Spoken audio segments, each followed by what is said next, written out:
Olá, assombrados! Eu sou a Ana Paula e vou contar. Tô arrumando aqui o som. Oh, meu Deus do céu! E vou contar um relato para vocês nesse tipo ao vivo. Vamos aí dando seguimento aos nossos tipo ao vivo das 11 da manhã, né?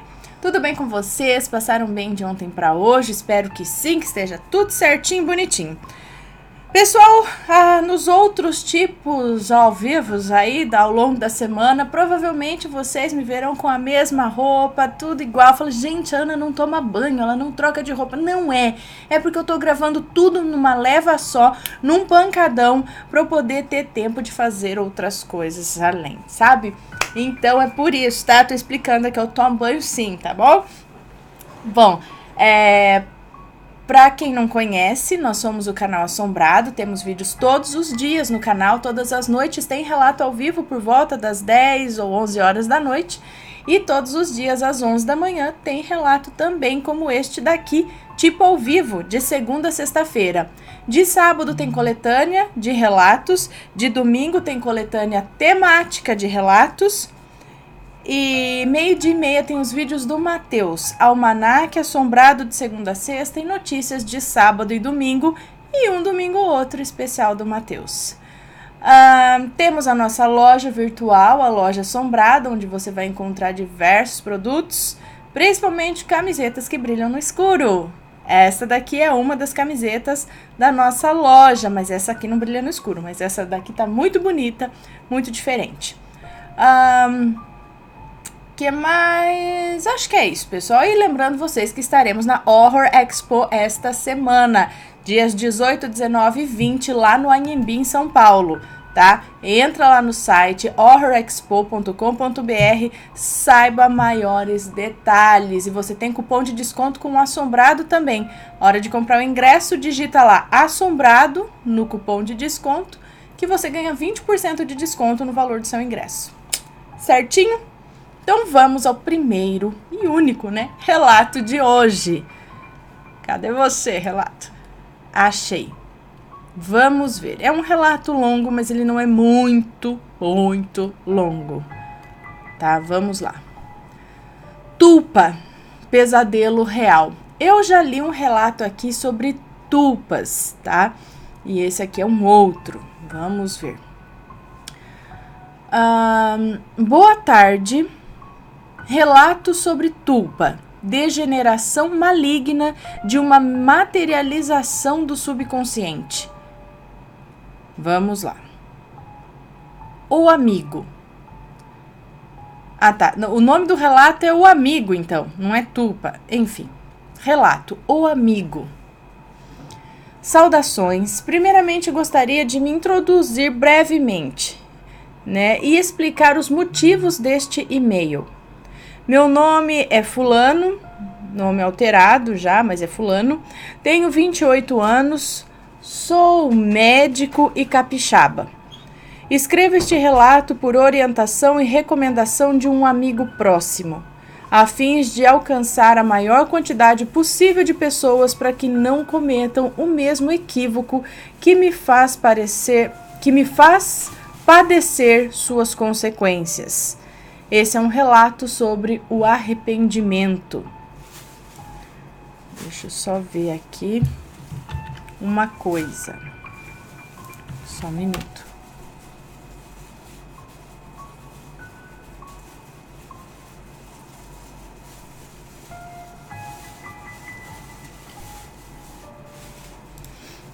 Vamos lá. É o Matheus que tá mexendo nas camisetas aqui, tá, gente? Ele tá pegando aqui algumas, acertando as coisas, certo? Vamos lá. Bom, gostaria de contar primeiro os motivos que me levaram a tão desesperada atitude e contextualizar um pouco a história. No ano de 2008, meu melhor amigo, irmão de criação, sofreu um acidente de moto que resultou em sua morte precoce há tão somente 17 anos de idade. Eu vou aguardar um pouquinho o Matheus terminar de mexer nos sacos aqui, porque senão eu não vou concentrar na história.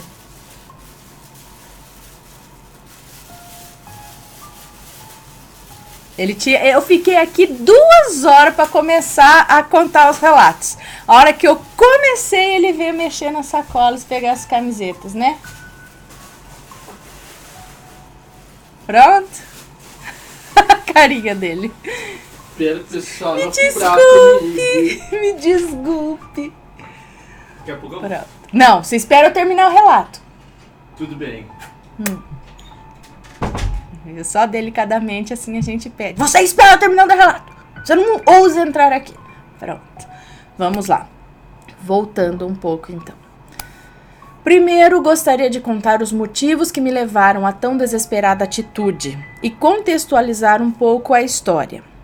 No ano de 2008, meu melhor amigo, irmão de criação, sofreu um acidente de moto que resultou em sua morte precoce, a tão somente 17 anos de idade.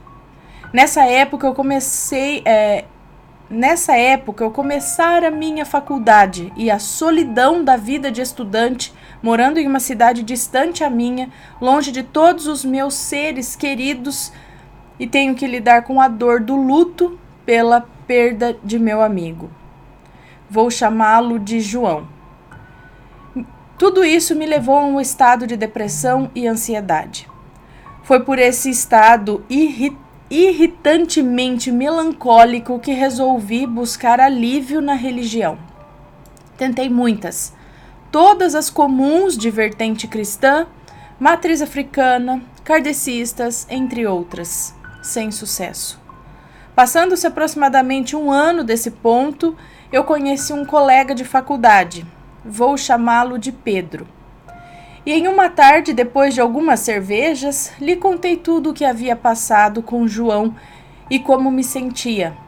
Então ele, uns 6 anos mais velho, que já havia estado em vários países do Oriente e conhecido muito mais do mundo do que eu, e me contou que havia uma forma melhor que a religião e a psicologia para aliviar essa situação, e tudo dependia apenas de mim e um pouco de concentração. Automaticamente eu me interessei 100% pelo que ele me dizia. Receoso, porém esperançoso e animado, escutei cada palavra que saía de sua boca, e meu semblante seguramente se desfigurava pela ação que elas me produziam. Nunca antes na vida havia escutado a palavra tulpa e nunca mais iria deixar de escutar.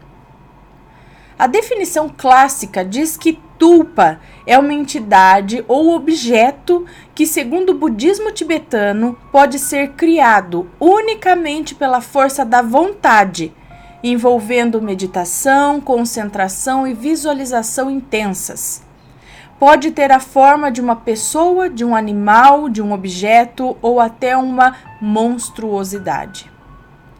Caros colegas, eu me tornei uma pessoa obsessiva pela ideia de trazer de volta não só a imagem do João, como também a materialização do subconsciente, e quanto mais eu aprendia sobre isso, mais eu queria aprender. Então, em um dia comum, durante uma das incontáveis sessões de meditação, eu consegui trazer para esse mundo um rosto. Apenas isso, um rosto, sem cabeça e sem corpo. A silhueta inconfundível de João, que sorria inocentemente para mim, e eu chorei. Totalmente empolgado com o sucesso do ocorrido, fui à casa de Pedro. Fazia muito tempo que não nos falávamos, pois as práticas da faculdade nos haviam separado por grupos que não coincidiam. Eu me achei perplexo com o estado que encontrava Pedro.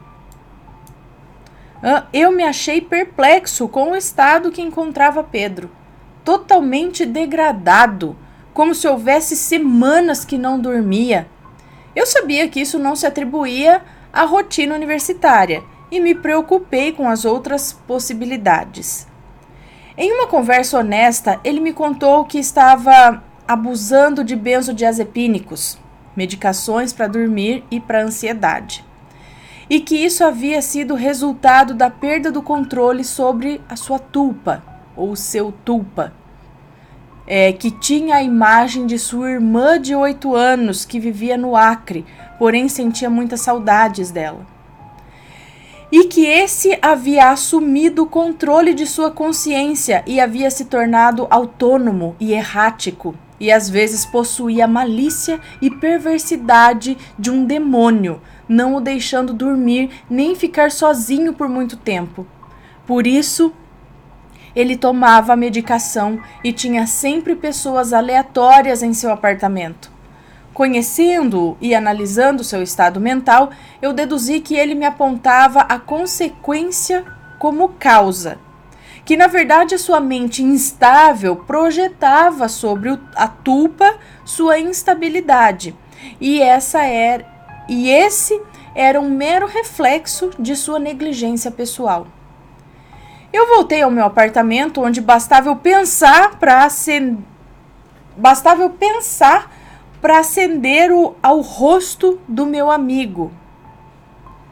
Para aceder ao rosto do meu amigo. E como não poderia ser diferente, gerei uma compulsão extrema pela meditação, chegando a deixar de comer para manter a atividade com a finalidade de melhorar as características do que, a essa altura, já chamava de amigo. Mantive essas atividades intercalando as aulas com a meditação e comendo rapidamente para ter mais tempo, dormindo pouco e aproveitando os finais de semana para conseguir, ao longo dos 16 primeiros meses, uma forma humana quase perfeita. Então vieram as férias. Durante as férias de dezembro, eu recebi uma mensagem através do saudoso MSN que me fez perder o chão. Pedro havia ido à casa dos seus pais no Acre, subido ao quarto deles, conseguido...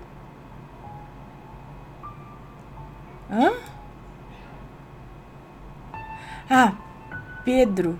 Eu tô pensando, João é o amigo falecido que ele tentava refazer em forma de tulpa. E Pedro é o amigo da faculdade que diz que estava sendo atormentado pela tulpa que criou da irmã mais nova.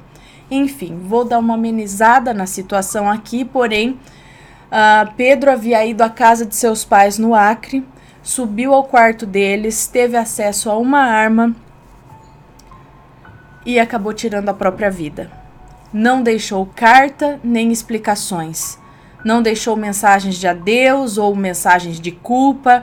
A única coisa que no limite de sua existência se prestou a dizer foi um obrigado, aleatoriamente escrito em um scrap no Orkut que enviou a si mesmo. Uma vez mais optei por não conectar os pontos óbvios que interligavam os nossos interesses em comum com a sucessão de eventos que desembocaram em sua morte. Atribuí uma vez mais a culpa a seu estado mental deteriorado. Agora, para fazer esse relato mais curto, vou resumir os 4 anos seguintes de faculdade da seguinte forma. Foi um enorme prazer ver como meu amigo se desenvolvia até quase beirar a perfeição e, de repente, o desprazer de eu perceber que eu já não podia controlá-lo perfeitamente como antes. Percebi isso quando acordei numa noite, alguns poucos meses antes da minha formatura, com o meu amigo caminhando no teto. Coisa que costumava fazer. Porém, me olhando com um sorriso que só posso descrever como diabolicamente malicioso. Lembrei instantaneamente de tudo que me havia dito, tudo que Pedro havia me dito, e eu tremi. Eu dei a ordem para que ele esfumaçasse e ele obedeceu. Porém, pareceu haver obedecido por escolha e não por automatismo como havia feito todas as vezes antes. Senhoras, senhores, eu sabia nesse instante que havia criado algo inteligente, imaterial e que eu não entendia nada em absoluto. O tempo foi passando e os efeitos de sua influência sobre mim foram se tornando cada vez mais notáveis.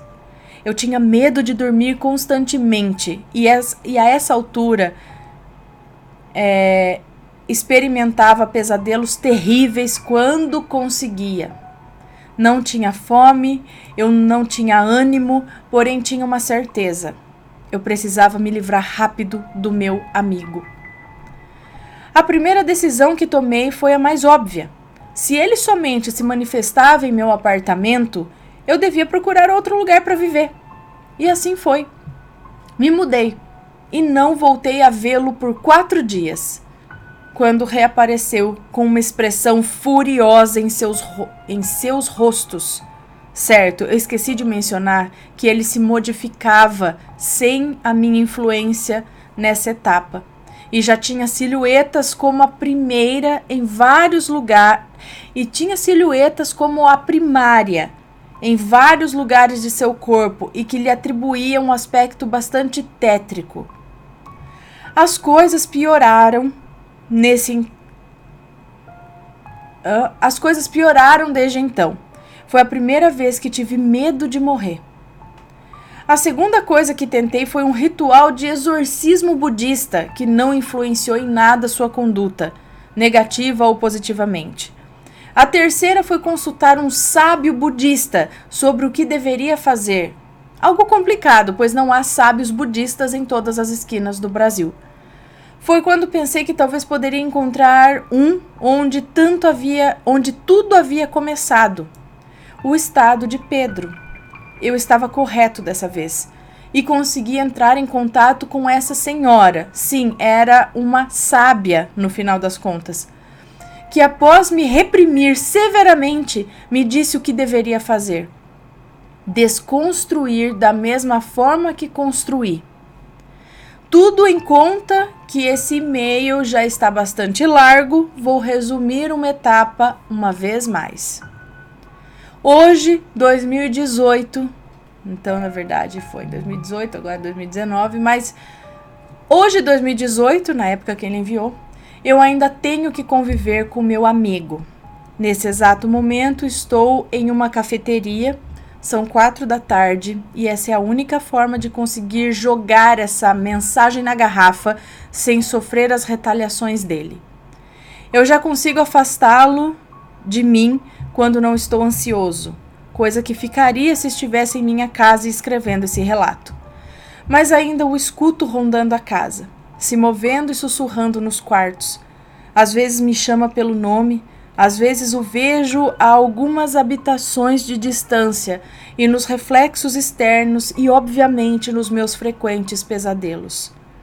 Quando tenho alguma alteração do humor, já seja por estresse profissional ou problemas pessoais, tenho que lidar com a sua perversidade em forma pura.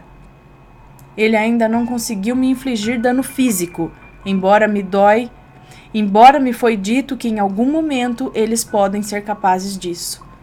Porém, me surpreende o tempo todo com movimentos violentos e carrancas bizarras. Altera sua forma para imagens de desespero, usando a imagem de João para causar terror em meu subconsciente. Se degenera em imagens cadavéricas, crianças e idosos. Vocifera com suas bocas, ao mesmo tempo dando um tom de multidão, como se essa coisa não fosse só uma, no final das contas, e sim a soma de várias coisas. E mais, simula a imagem de pessoas que eu amo, como meus familiares, a perfeição, chegando a me confundir por vezes e colocando em xeque a minha sanidade. Em momentos vejo imagens duplicadas idênticas ou observo seres completamente diferentes, o que me gera uma preocupação persistente. Estará meu amigo se replicando sozinho? Será ele capaz de produzir outra tulpa assim como eu? Espero que não. Tendo dito tudo isso, só me resta dizer obrigado pela possibilidade de fazer conhecer o perigo de brincar com essas coisas. Eu ainda não entendo o que é essa coisa, que mesmo fraca, rastejando, consegue apresentar tamanha ameaça e as consequências de sua influência nas pessoas mais suscetíveis. Não criem seu demônio pessoal. Esse é um recado. E qualquer informação que tenha fundamentação será muito bem-vinda. PS. todo mencionado nesse e-mail é completamente real.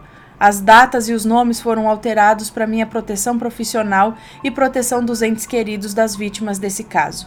Ninguém é obrigado a crer, mas por favor, não tentem provar que eu estou certo ou errado tentando reproduzir o que foi relatado nesse e-mail. Atenciosamente, uma vez mais, obrigado. Gente, esse negócio de tupas aí tá meio feio, hein? Meu Deus, o negócio é tipo um robô, né? Esses negócios de inteligência artificial. Eu tenho um pouco de medo de pé atrás desse negócio de inteligência artificial, porque eu penso que uma hora ou outra esse negócio vai criar independência e vai ferrar com a gente, né? Sei lá, já deu até um problema lá no negócio no Twitter, sei lá o que aconteceu lá. Mas agora a tupa seria uma espécie de inteligência artificial, mas que a gente cria com a nossa mente? E se os doppelgangers forem tupas, então, que fica se fazendo da gente, andando por aí, e todas elas se tornam más? Preciso estudar mais a respeito de tupas, seriam formas, pensamentos. Eu já ouvi falar, assim, que a sua vontade, mesmo inconsciente, cria. O tais dos cachorros negros, muitas vezes, são criações, são forças, são formas, pensamentos ou tupas de um sentimento ruim, às vezes de inveja, de não sei o que acaba criando esse cão negro. Acaba se tornando independente e outras pessoas veem isso também. Então você não cria só na sua imaginação, porque não é só você que experimenta a visão. Outros mais sensíveis também. Então a sua criação pode afetar outras pessoas também, eu acho. Perigoso, gente, isso, mas então, consciente ou inconsciente eles são criados. Nesse caso foi consciente, mas ele não tinha noção. Teve um outro que eu contei de tupa aqui também, que era uma moça que acabou sendo criada, não é que era o mesmo estilo aí, começou a atormentar. Então nem sempre são fantasmas, são criações da nossa mente. Gente, se alguém tiver alguma coisa a acrescentar, deixa aqui nos comentários, ou tiver alguma história parecida, manda o relato pra gente, tá bom? Bom, espero que vocês tenham gostado. Este foi o relato de hoje, das 11 da manhã, e à noite tem mais, ok? Muito obrigada a todos, um beijo pra vocês, tenham um bom dia e fui! Cuidado com os pensamentos.